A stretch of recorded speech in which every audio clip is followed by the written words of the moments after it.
Hello, everyone, and good morning. My name is Vivek Sharma, and today we will be discussing three major articles.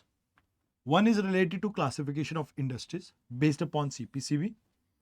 Then next है आपका एक national park, फंगपुई national park, जो कि मिजोरम में located है. अक्सर इस माउंटेन को आप ब्लू माउंटेन के नाम से भी जानते हैं, तो we will be talking about that. And last में we will be talking about GPS spoofing क्या होता है, इसको समझेंगे. आइए शुरुआत करते हैं. सबसे पहले पहले आर्टिकल के बारे में हम बात करते हैं. देखिए, ये जो क्लासिफिकेशन है इंडस्ट्रीज की, इसे रिलीज किया गया है सीपीसीबी के द्वारा. सबसे पहले सीपीसीबी के बारे में जान लें, जो कि एक स्टैट्यूटरी बॉडी है, स्टैट्यूटरी ऑर्गेनाइजेशन है, जो कि water prevention and control of pollution act 1974 के अंडर बनाई गई थी. एंड बाद में इसे एम्पावर किया गया था air prevention and control of pollution act 1981 के अंडर भी.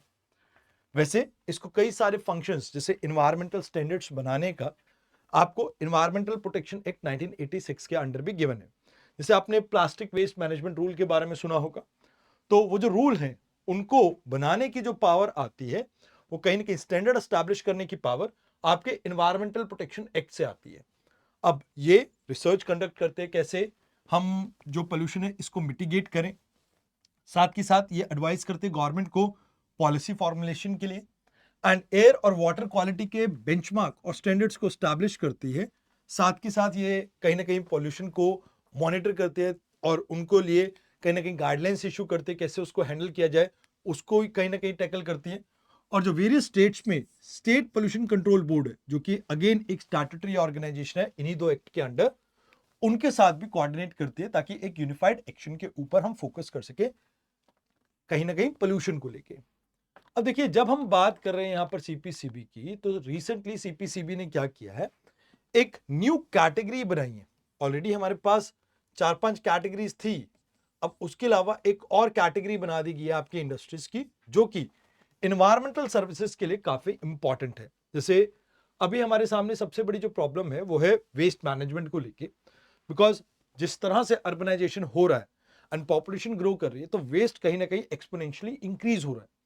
अब इसको मैनेज करने के लिए कुछ सर्विसेज बहुत ज्यादा इंपॉर्टेंट होते हैं, जैसे waste to energy plants, bio mining units and compressed biogas. तो कहते हैं कि भाई इनके लिए कुछ अलग से स्टैंडर्ड्स क्रिएट करेंगे, और सीपीसीबी यहां पर सभी स्टेट पोल्यूशन कंट्रोल बोर्ड के साथ मिलकर इन रिवाइज क्लासिफिकेशन को इंप्लीमेंट करेगा.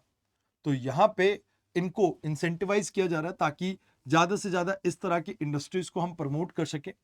तो हमारा यहाँ पर ये जो पूरी क्लासिफिकेशन है, ये पोल्यूशन पोटेंशियल के ऊपर बेस्ड है, जो कि कैलकुलेट किया जाता है पोल्यूशन इंडेक्स के अकॉर्डिंगली. और इस इंडेक्स को डिजाइन करता है आपका सीपीसीबी. अब इसमें air emission, effluent discharge, discharge hazardous waste generation और रिसोर्स कंजम्पशन, ये कुछ पैरामीटर्स है जिसके ऊपर बेस्ड ये आपकी पूरे आप ये कह सकते हो इंडेक्स को क्रिएट किया जाता है. अब इसमें नंबर्स दिए जाते हैं, जैसे बिटवीन 100 टू 0 के बीच में. अब अगर 100 से 80 के बीच में है तो वो रेड इंडस्ट्री, जैसे सीमेंट, मैन्युफैक्चरिंग, ऑटोमोबाइल्स एंड बाकी सब आगे. ऑरेंज कहीं ना कहीं 55 से 80 के बीच की आपकी इंडस्ट्रीज है, जैसे brick manufacturing, dry cell batteries, ये सभी आ जाती है इसमें. ग्रीन में थोड़ा कम पोल्यूशन रहता है, तो 25 से 55 के बीच में रहेगा इसका स्कोर. एंड यहां पर आप ये मान के चलो, जैसे सीडी डीवीडी मेकिंग होती है, वो सब आपकी इंडस्ट्रीज इसमें आ जाती है. व्हाइट को किसी तरह की परमिशन की जरूरत नहीं होती, बहुत कम पोल्यूशन ये आता है इसमें. तो air coolers, cardboard manufacturing, medical oxygen, ये सभी आपकी इस कैटेगरी में आ जाती है. अब जो नई आपकी इसमें इंडस्ट्री आई है, दैट इज ब्लू. अब इसमें म्युनिसिपल सॉलिड वेस्ट की जो फैसिलिटीज होती है, लैंड फिलिंग्स होती है, सैनिटरी फिलिंग्स है, उन सबको इसमें ऐड किया गया, इवन आपके सीवरेज ट्रीटमेंट प्लांट्स को भी. तो कहीं ना कहीं हम रेगुलरली इन जो भी आपकी कंपनीज होती है या इंडस्ट्रीज होती है, इनको ये इंश्योर करते हैं कि ये अपने स्टैंडर्ड्स को फॉलो करें. एंड इनको एनओसीज वगैरह की रिक्वायरमेंट होती है बेस्ड अपॉन किस कैटेगरी में वो फॉल करते हैं. अब ब्लू कैटेगरी जैसे मैंने आपको बताया, तो यहां पर हमारा ऑब्जेक्टिव क्या है कि हम एक स्टैंडर्ड बिल्ड करना चाहते हैं कि किस तरह से अब आने वाले समय में ये इंडस्ट्रीज बहुत ज्यादा फ्लरिश करने वाली है. एंड जब ये इंडस्ट्रीज चलेंगी तो कहीं ना कहीं हमें एक स्टैंडर्ड रेगुलेशन की जरूरत होगी. तो वो इनकंसिस्टेंसी को दूर करने के लिए इंश्योर करना कि भी इन्वायरमेंटल लॉ जो है अक्रॉस स्टेट आपके फेयरली इंप्लीमेंट हो, तो उस चीज को इंश्योर करने के लिए यहाँ पर ये अच्छी मुहिम है. देन यहाँ पर हम फोकस कर रहे हैं कि जो हाई रिस्क इंडस्ट्रीज हैं उनको कहीं ना कहीं हम और बेटर वे में मैनेज कर सकें, मॉनिटर कर सकें, और कहीं ना कहीं इन्वायरमेंटल प्रोटेक्शन को और बेटर कर सके। पॉलिसी सपोर्ट प्रोवाइड करना भी हमारा यहाँ पर क्लासिफिकेशन के थ्रू एक एजेंडा है, ताकि कहीं ना कहीं जो आपकी प्रायोरिटीज है हम उनको आइडेंटिफाई कर सके एंड अकॉर्डिंगली अपने इंफ्रास्ट्रक्चर को बिल्ड कर सके। मोर ओवर हम यहाँ पर इंडस्ट्रीज को जो ये क्लासिफिकेशन करते हैं, जितनी घटिया आपकी क्लासिफिकेशन रहेगी, मतलब रेड और ऑरेंज जोन में आप आ जाएंगे, मतलब स्कोर आपका जितना हाई रहेगा उतने आप पोल्यूटिंग है और उतनी ज्यादा ही आपको कंप्लायंस करनी पड़ेगी। तो हम इंकरेज करते हैं इससे कि वो टेक्नोलॉजी को ज्यादा से ज्यादा अपनी और इको फ्रेंडली बनाएं। देन लास्ट में ये कहा जाता है कि देखो जो आपकी ईज ऑफ डूइंग बिजनेस है उसको प्रमोट करने के लिए भी हम यहाँ पर फोकस कर रहे हैं कि एक बेटर क्लैरिटी रहे इन कंपनीज के पास। तो यहाँ पर इस आर्टिकल में आपको इन सब चीजों के ऊपर फोकस करना था।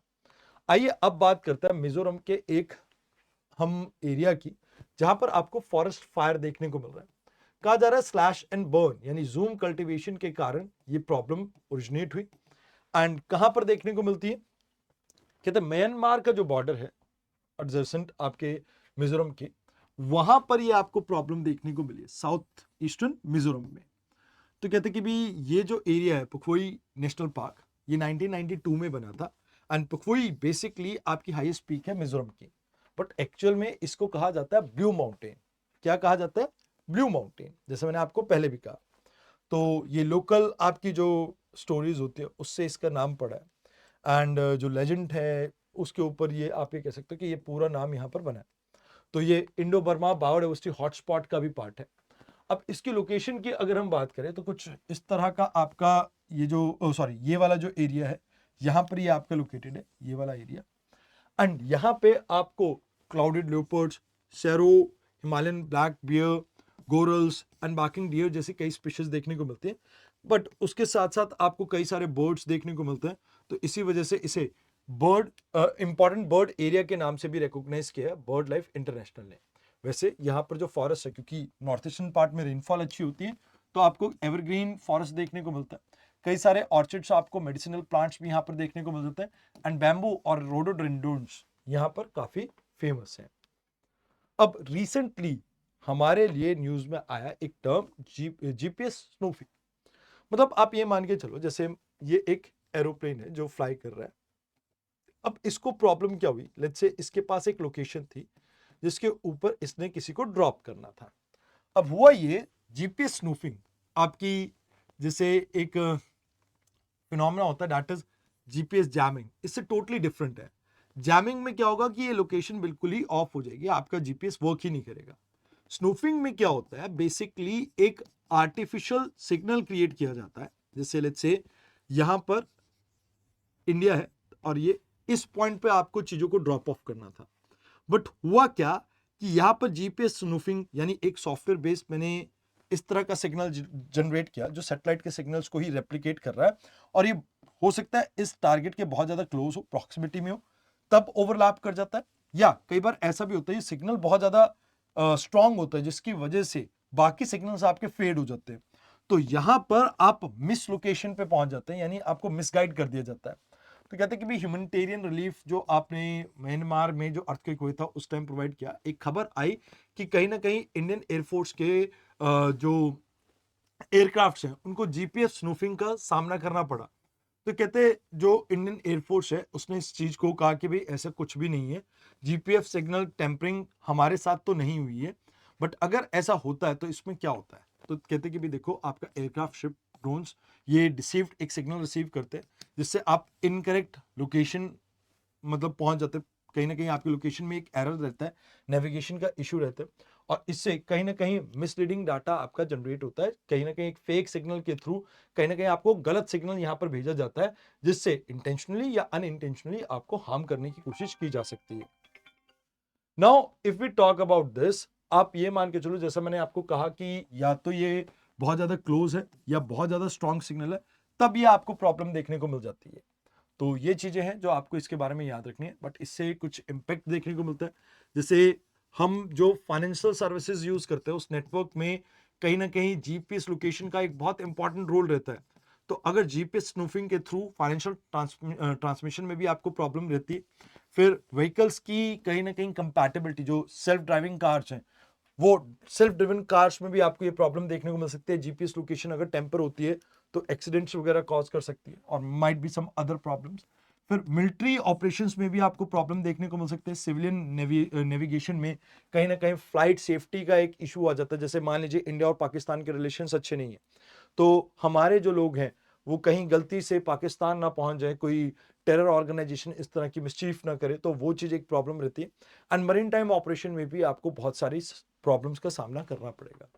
तो इन टोटल अगर हम बात करें, ये कुछ चीज़ें हैं जो आपको इस आर्टिकल में याद रखनी है।